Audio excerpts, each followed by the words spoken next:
El 4 de abril de 2025, en el municipio de Bello, Antioquia, Sara Millerey González, una mujer trans de 32 años, fue brutalmente atacada por al menos 5 hombres. Le propinaron una golpiza que le causó más de 30 heridas en brazos, piernas y costillas, y posteriormente la arrojaron a la quebrada La García.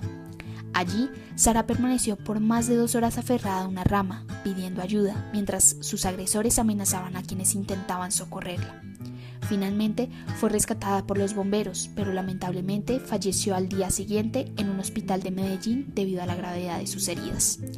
El crimen, registrado en video y difundido en las redes sociales, desató una ola de indignación en todo el país, generando pronunciamientos de la ciudadanía, colectivos LGTBIQ+, y organizaciones defensoras de derechos humanos, quienes exigieron justicia y el reconocimiento del transfeminicidio.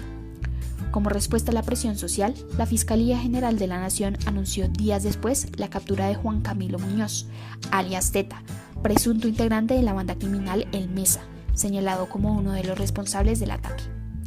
No obstante, las autoridades atribuyeron el hecho a disputas territoriales entre bandas criminales, descartando que la identidad de género de Sara fuera un factor determinante.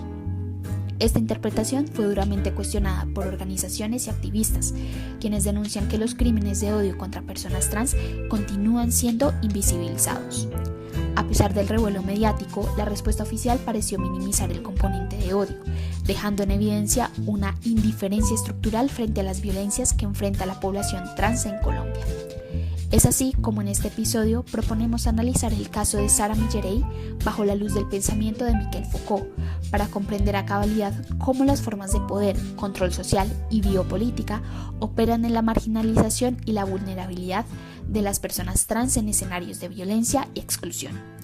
En esa medida tomamos como eje central la interpretación del asesinato de Sara como una manifestación de los mecanismos de opresión que operan sobre los cuerpos disidentes, noción desarrollada por Foucault, donde es posible evidenciar cómo las instituciones y discursos dominantes ejercen violencia simbólica y física sobre quienes desafían las normas establecidas, revelando la anatomopolítica y su reproducción por medio de prácticas sociales. El caso de Sara es un ejemplo claro de lo que Foucault llama la forma en que el poder actúa sobre los cuerpos.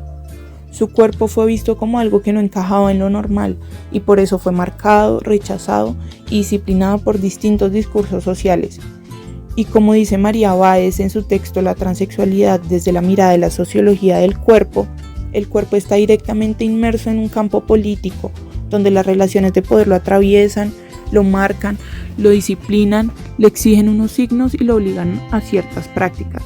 Foucault explica que el poder moderno no solo reprime, sino que también produce cuerpos útiles y dóciles, que se ajustan a las normas sociales. Y este poder no viene solo del Estado, sino también de instituciones como la escuela, la medicina o los medios que definen qué cuerpos valen y cuáles no. El cuerpo de Sara, como el de muchas personas trans, fue visto como una amenaza al orden binario dominante y por eso fue estigmatizado, silenciado y finalmente eliminado. Y su asesinato fue posible porque ya antes la sociedad había desvalorizado su vida y la respuesta del Estado al no reconocer el odio atrás de este crimen reafirma esta exclusión. Foucault propone que no solo se trata de preguntarse por qué alguien se somete, sino ver cómo el poder produce esos cuerpos y subjetividades desde el sometimiento. El caso de Sara nos muestra cómo el poder no solo actúa castigando, sino también decidiendo qué cuerpos merecen ser protegidos y cuáles no.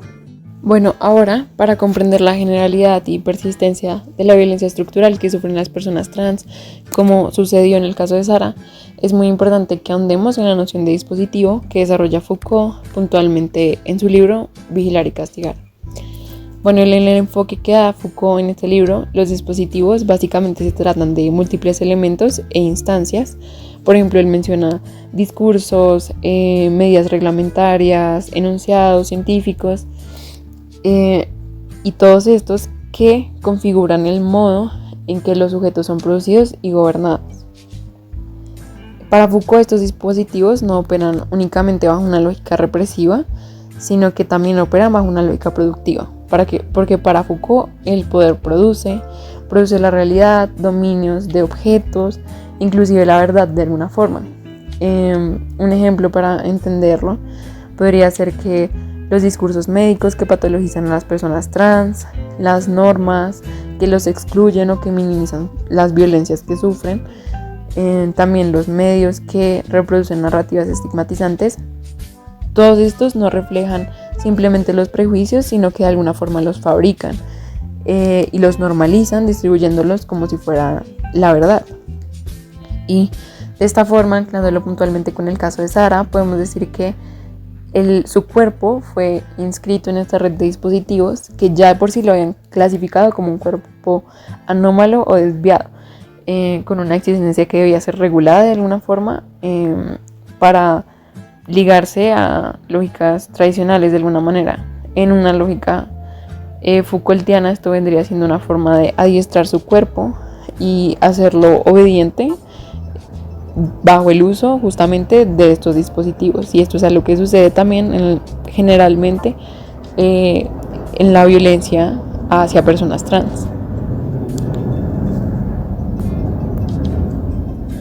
Continuando con esta idea, Michel Foucault plantea que el biopoder es la forma en que el Estado moderno regula y administra la vida de las poblaciones, pues ahora se trata de hacer vivir y dejar morir.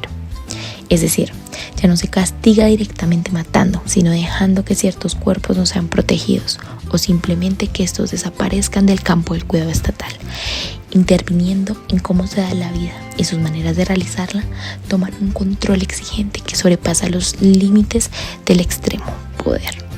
Entonces, ¿por qué suceden hechos como el feminicidio de Sara Millerey?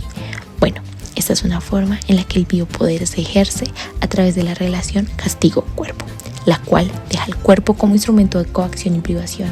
A través de la matanza se prolonga no solo la vida del cadáver, sino también la vida próxima. Por eso, aunque la muerte ya no sea un espectáculo, el autor explica que se convierte en un suplicio. Así como cita, abro comillas, la muerte suplicio es un arte de retener la vida en el dolor, subdividiéndola en 1000 muertes y obteniendo con ella antes de que cese la existencia. Cierro comillas. En este sentido, las mujeres que rompen con los roles tradicionales, que reclaman libertad o se hacen visibles en espacios públicos, son percibidas como enfermedades que no deben mezclarse y por tanto pueden ser eliminadas sin que la estructura social reaccione con urgencia. El feminicidio se transforma así en un acto biopolítico, una forma perversa de regular la vida de las mujeres a través del terror y el silenciamiento. Esto muestra cómo se convierte en un ritual que se debe repetir con la mayor frecuencia posible para que el castigo sea eficaz, tanto para el culpable como para los espectadores. De esta forma, se multiplica con el miedo y se percibe en cada cuerpo con su diagnóstico de tortura y muerte.